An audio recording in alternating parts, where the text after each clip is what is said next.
مسلمان کے پاس جو طاقت ہوتی ہے وہ اعمال اور احکام کی طاقت ہوتی ہے، اس لیے کہ مسلمان کی طاقت ہمیشہ باطنی ہوتی ہے، مسلمان کی طاقت ظاہری نہیں ہوتی، وہ باطنی طاقت اعمال اور احکام کی ہوتی ہے۔ جب مسلمان احکام اعمال کو چھوڑتا ہے یہ کمزور ہوتا ہے، یہ کمزور ہونا ہوتا ہے۔ جب یہ اعمال احکام کو پورا کرتا ہے تو خدا کی شان ہے، اللہ اس کو غلبہ دیتا ہے۔ ایک حدیث میں ہے رسول اللہ صلی اللہ علیہ وسلم فرماتے ہیں اللہ تعالیٰ نے دنیا کو زینت دی ہے، دنیا کو مزین بنایا ہے 4 چیزوں سے، 5 چیزوں سے۔ دنیا کو زینت دی ہے، دنیا کو خوبصورت بنایا ہے 5 چیزوں سے۔ وہ 5 چیزیں کیا ہیں؟ 5 چیزیں علماء کے علم سے دنیا مزین ہے، علماء کے علم سے دنیا مزین ہے، عمراء حکمرانوں کے عدل سے دنیا میں زینت ہے،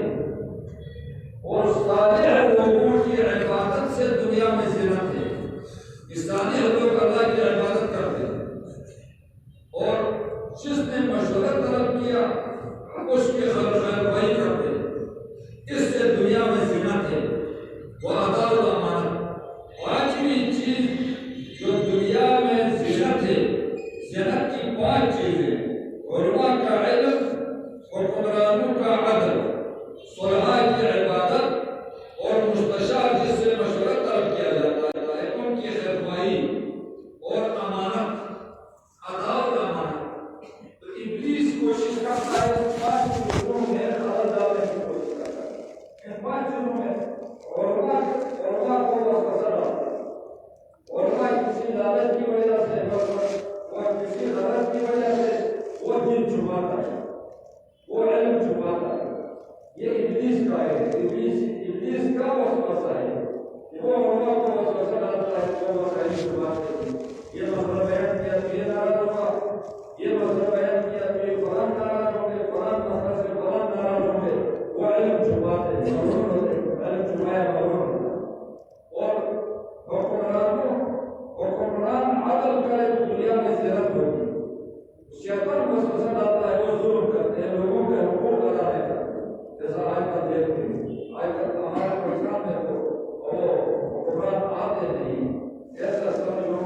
کہ جو ایسا سمجھو کہ نمرود جاتا ہے فرعون آتا ہے، فرعون جاتا ہے نمرود آتا ہے، اس کے علاوہ کچھ نہیں۔ کوئی یہودی آتا ہے، کوئی شیعہ آتا ہے، کوئی برموی آتا ہے، قبر پرست آتا ہے، ان میں ایک بھی مسلمان نہیں ہوتے، مسلمان نہیں ہوتے ہیں، عادت بھی نہیں، ظلم کرتے ہیں۔ اور صالح لوگ جو عبادت کرتے تھے، شیطان ان کی عبادت کے ساتھ ریا شامل کرتا ہے، ریاکاری، دکھانا۔ وہ جو بھی کام کرتے ہیں ان کے دل میں آتا ہے کہ لوگوں کو دکھاؤ، اب لوگوں کو دکھانے کے لیے جو بھی کام کرے، کوئی نماز پڑھے دکھانے کے لیے، نماز ہو جاتی ہے، اگر ارکان پورے کیا نماز ہو جاتی ہے، لیکن ایک ذرا ثواب نہیں ملتا، ایک ذرا ثواب نہیں۔ روزہ رکھا، حج کیا، جو بھی نفلی عبادات ہیں اور واجبی عبادات ہیں، فرضی عبادات ہیں، مالی ہو یا بدنی ہو یا صدقہ دیتا ہے، مقصد کیا ہے کہ لوگ دیکھیں، لوگ مجھے اچھا کہیں۔ اس کو شرک خفی کہتے ہیں، یہ شرک لوگوں کو دکھانے کے لیے کام کرنا، یہ شرک خفی، شرک ہے، کافر نہیں ہوتا، شرک ہے شرک، لیکن اسلام سے آدمی نکلتا نہیں، اس شرک کی وجہ سے ثواب سے معلوم ہوتا ہے۔ حتیٰ یہاں تک لکھا ہے کوئی اچھا کام کرتا ہے، عبادت ہو، مالی عبادت ہو، مذہبی عبادت ہو،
نماز میں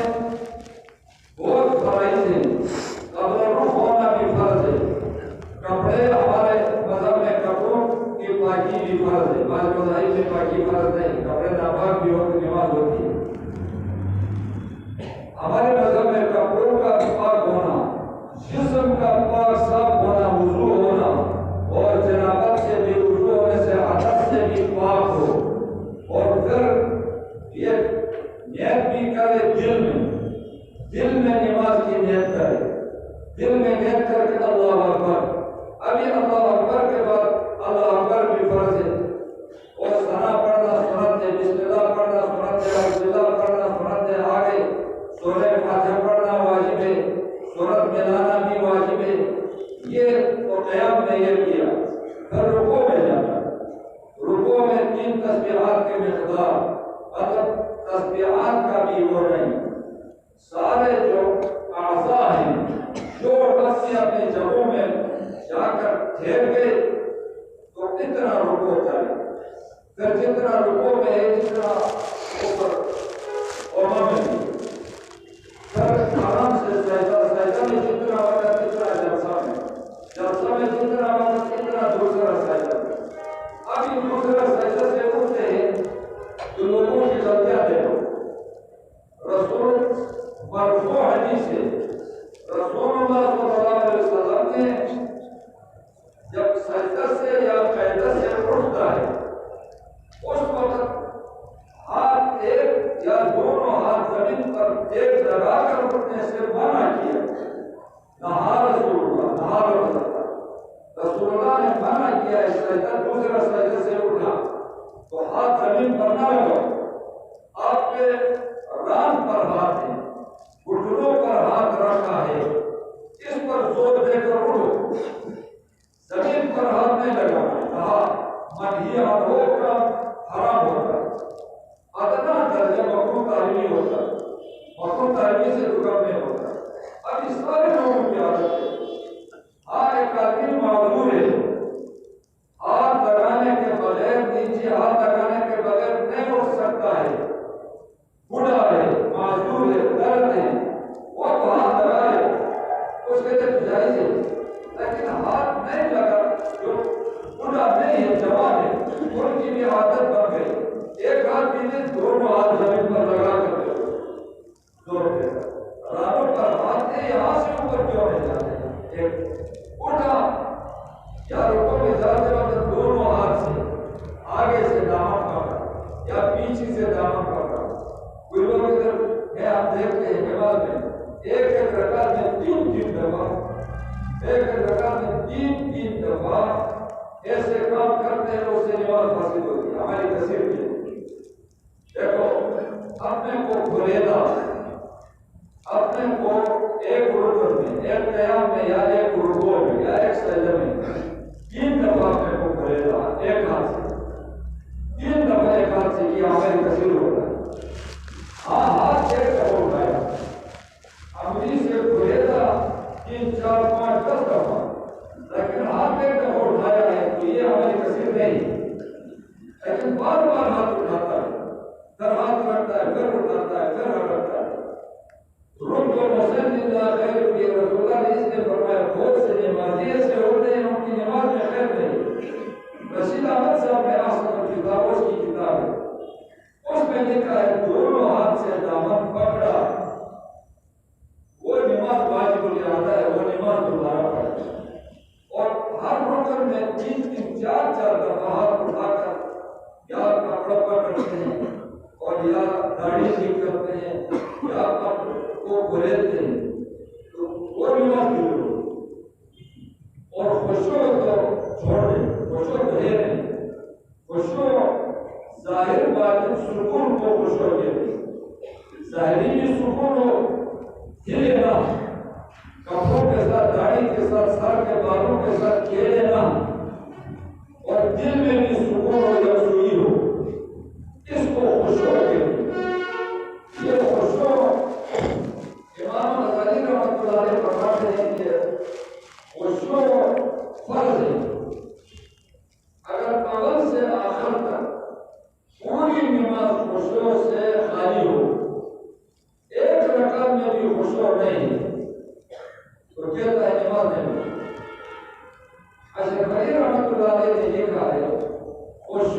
نماز میں نہ ہو، ظاہری سکون ہے باطنی سکون نہیں ہے، کھڑا ہے مسجد میں قبلے کی طرف رخ کر کے دل کدھر ہے، تو وہ نماز قبول نہیں ہوگی۔ خشوع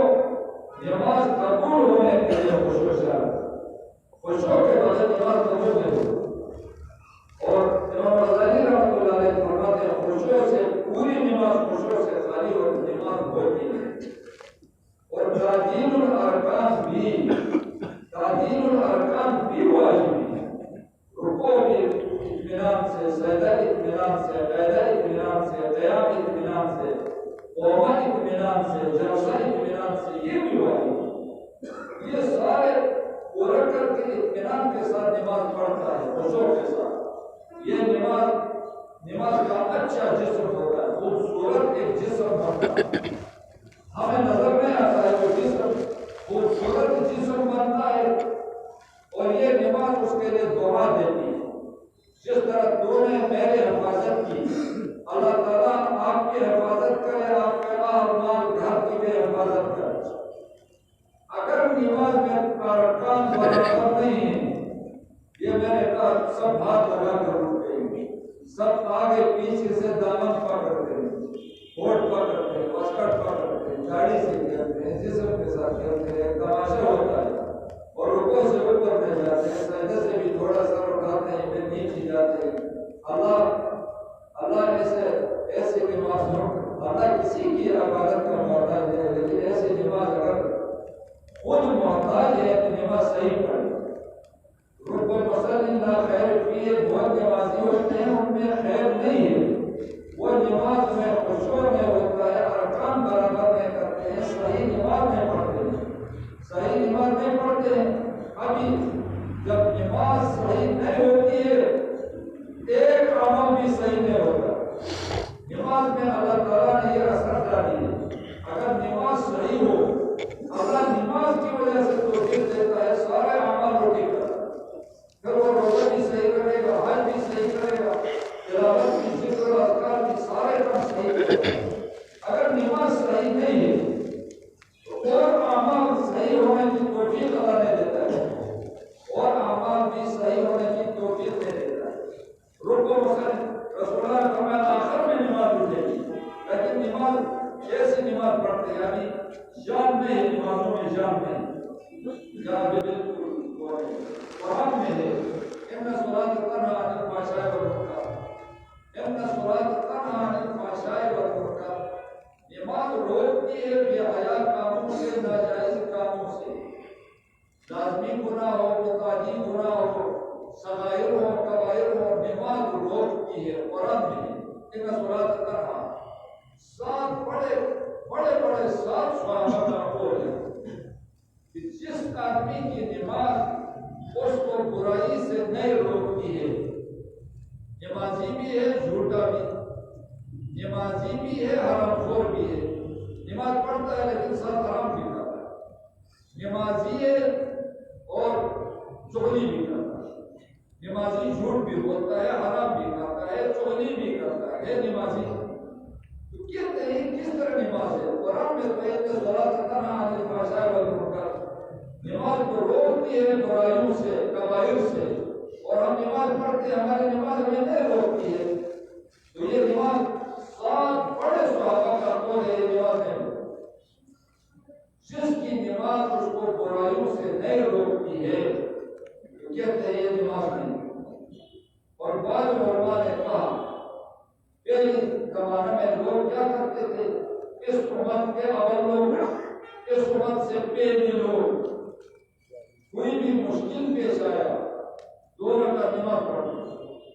وہ مشکل حل کرنے کے لیے 2 رکعت نماز پڑھتے تھے، مشکل اللہ تعالیٰ حل کرتا۔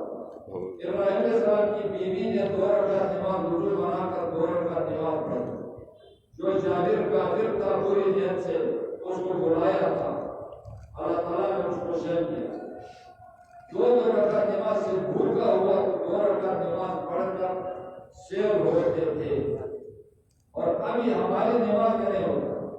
ہماری نماز میں دیکھا ہوتے ہیں 2 رکعت، تو کہتے ہیں جس کی نماز 2 روٹیاں بھی نہیں دیتے، جس کی نماز مشکل میں 2 رکعت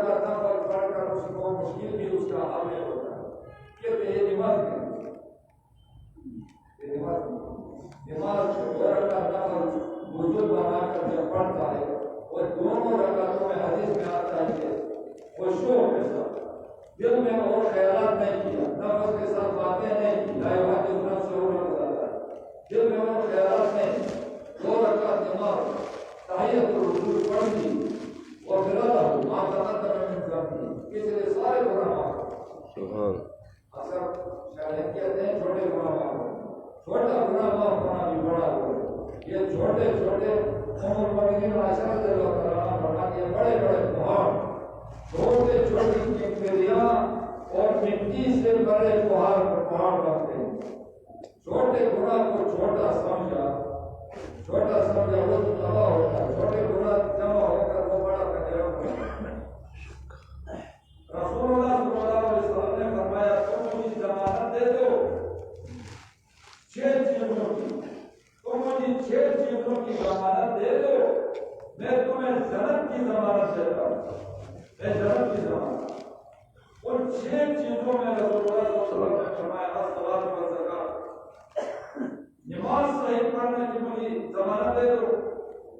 زکوٰۃ صحیح ادا کرنے کی مجھے ضمانت دے دو۔ زکوٰۃ کی کوئی زکوٰۃ دیتے نہیں، کوئی زکوٰۃ دیتے نہیں، نہ دینے والے زیادہ ہیں پاکستان میں، مسلمانوں میں کلمہ کا اسلام کا دعویٰ کرتے ہیں، زکوٰۃ دینے والے لوگ ہیں، دینے والوں میں بھی آدھے سے زیادہ ایسے ہیں وہ زکوٰۃ اپنے مزدوروں کو دیتے ہیں، مزدوری میں آدھے سے زیادہ ہوئے، اور تھوڑے جو لوگ ہوتے ہیں وہ صحیح